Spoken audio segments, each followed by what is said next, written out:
जी, क्या आत्मा सच में होती है? अगर हाँ तो उसका स्वरूप क्या है? तुम कौन हो? कौन हो तुम? मनीष तिवारी।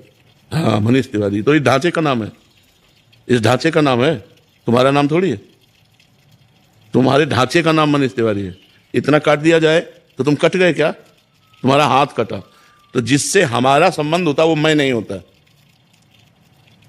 समझ पा रहे हो हमारी बात? मैं और मेरा, मेरा अलग होता है और मैं होता है।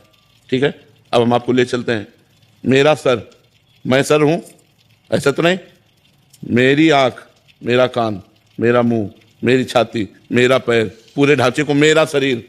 कभी ये तो नहीं बोलते हो मैं शरीर हूं। मेरा शरीर बोला जाता है या मैं शरीर बोला जाता है? मेरा बोला जाता है। मेरा माइक, मेरी तकिया, मेरा टेबल, इतनी दूर है हमसे वो।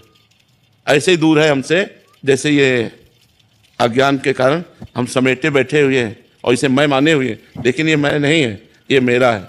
ठीक है, अंदर चलो। ये बाहर का ढांचा हो गया। मन, आज मेरा मन लग नहीं रहा। मेरा आया ना, मैं मन तो नहीं आया ना। तो मेरा चित्त आया ना, अहंकार, मेरा अहंकार आया ना, मैं अहंकार तो नहीं आया ना। मेरी इंद्रियां, मेरा मन बुद्धि चित्त अहंकार, मेरा, मैं तो नहीं आया। और अंदर चलते हैं, तीसरा शरीर, कारण शरीर, उसे स्वभाव कहते हैं। मेरा स्वभाव है कि मैं, तो तीनों शरीर मैं नहीं हुए। तो मैं कौन है इसके अंदर? वही आत्मा। मैं मनीष तिवारी नहीं है, मैं शुद्ध ब्रह्म आत्मा है। मनीष तिवारी इस ढांचे का नाम है।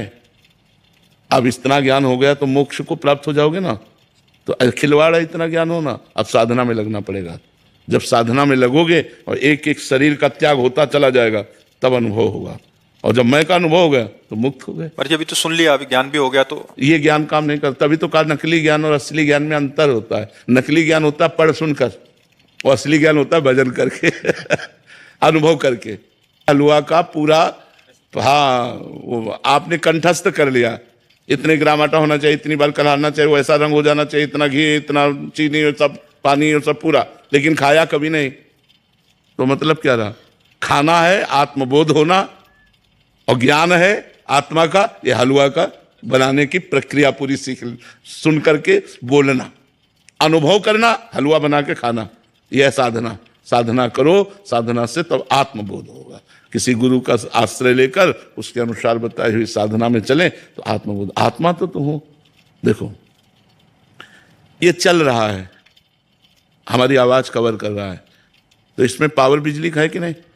अगर करंट ना हो, दिखाई नहीं दे रहा, लग नहीं रहा, लेकिन करंट है इसमें। अगर पावर ना हो तो ये चलेगा नहीं। अरे वही पावर इसमें आवाज खींच रहा है, वही पावर हाइड्रोजन में लाइट दे रहा है, वही पावर एसी में ठंडा कर रहा है, वही पावर हीटर में गर्म कर रहा है। पावर है। जब पावर नहीं रहेगा तो इस शरीर को जला दिया जाएगा, गाड़ दिया जाएगा, फेंक दिया जाएगा।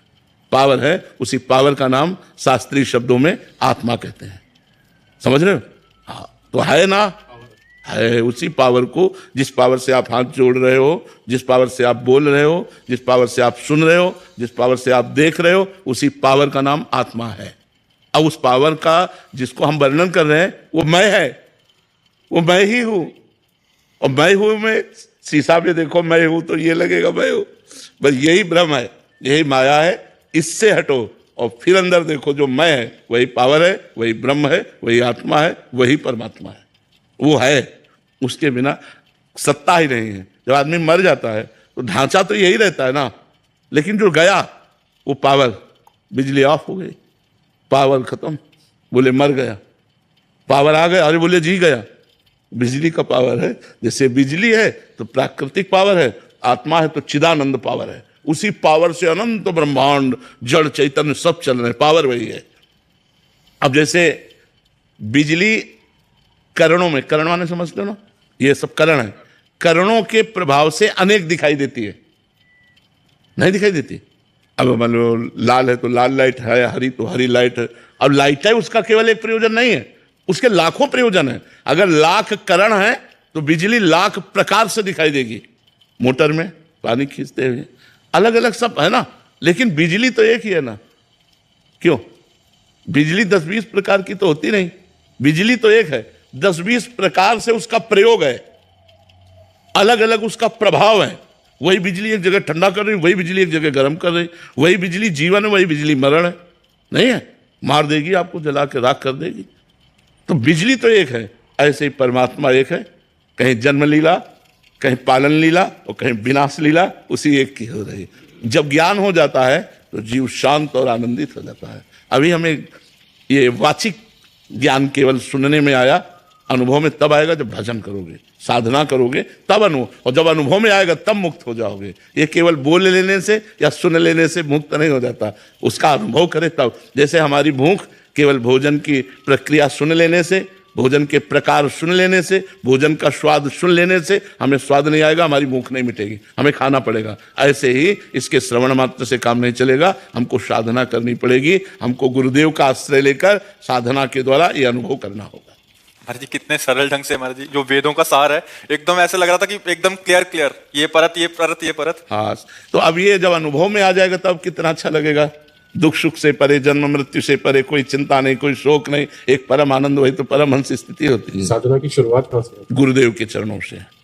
गुरु का जैसे आप इस विषय को जाने तो शुरुआत संत समागम से हुई ना, संत समागम से।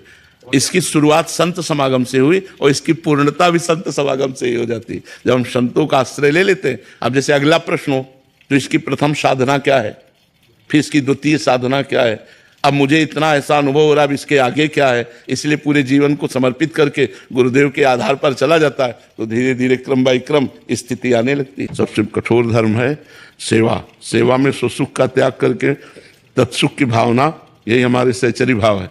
सुसुख वासना का त्याग करके तत्सुख भावना में तन्मय होना, और इसका प्रारंभ